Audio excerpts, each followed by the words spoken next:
यह कहानी है नूराबाद के एक पुराने मिट्टी के घर में रहने वाली नूर की जिंदगी किसी परी जैसी नहीं थी। उसके चेहरे पर मासूमियत और आंखों में रोशनी तो थी, लेकिन हालात ने उसकी मुस्कुराहट चुरा ली थी।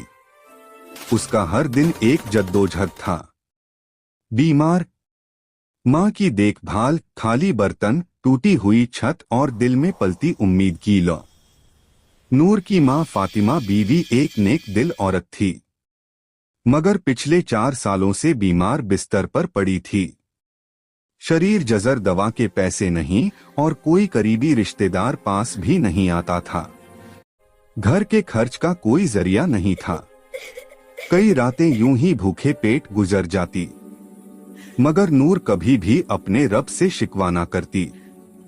हर सुबह नूर फजर की अजान पर उठती, अपने पुराने से जाना नमाज पर सजदा करती, फिर कुरान पाक की तिलावत करती।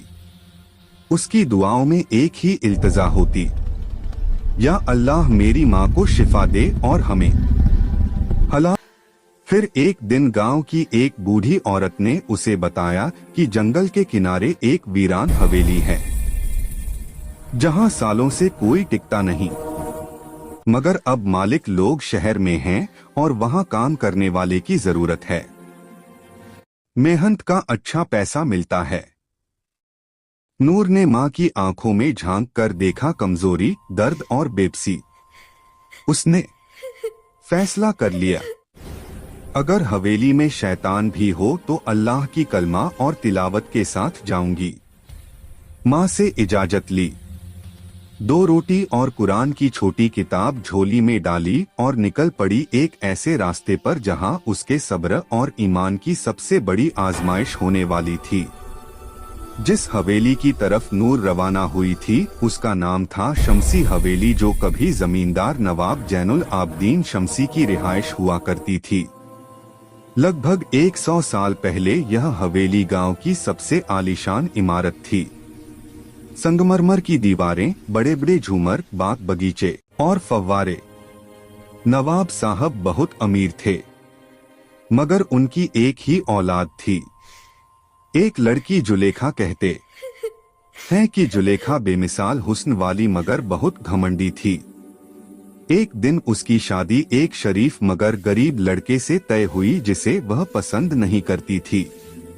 उसी रात जुलेखा ने खुद को हवेली के सबसे ऊपरी कमरे में बंद कर लिया और सुबह उसकी लाश झूमर से लटकी हुई मिली। मगर अजीब बात यह थी कि उसके चेहरे पर गुस्से की शिकन थी, जैसे वो मरने के बाद भी किसी से नफरत कर रही हो। उसके बाद उस हवेली में अजीब घटनाएं होने लगी। नौकर चाकर गायब होने लगे, कुछ पागल हो गए, कुछ बड़बड़ाते हुए जंगलों में भटकते पाए गए। गांव के बुजुर्ग बताते हैं कि हवेली की दीवारों में किसी ने काले इल्म का सहारा लेकर जिन्नात को कैद किया था, जो अब आजाद घूमते हैं। कई लोगों ने दावा किया कि रात के वक्त हवेली से किसी लड़की की रोने की आवाजें आती हैं। कुछ ने झरों से किसी सफेद लिबास वाली औरत को देखे जाने की बात कही। गांव में बच्चे हवेली के पास जाने से डरते थे और बड़े लोग दूर से ही सलाम करके गुजरते थे। कहते हैं जो भी वहां काम करने गया ज्यादा दिन नहीं टिक सका। कुछ ने डर के मारे छोड़ दिया और कुछ हमेशा के लिए गायब हो गए। लेकिन नूर ने जब यह सब सुना तो सिर्फ एक बात कही, अगर यह हवेली जिन्हों की है तो मेरा रब भी रब्बुनास मलिकनास इलाहिनास है। और इसी यकीन के साथ वो उस हवेली के फाटक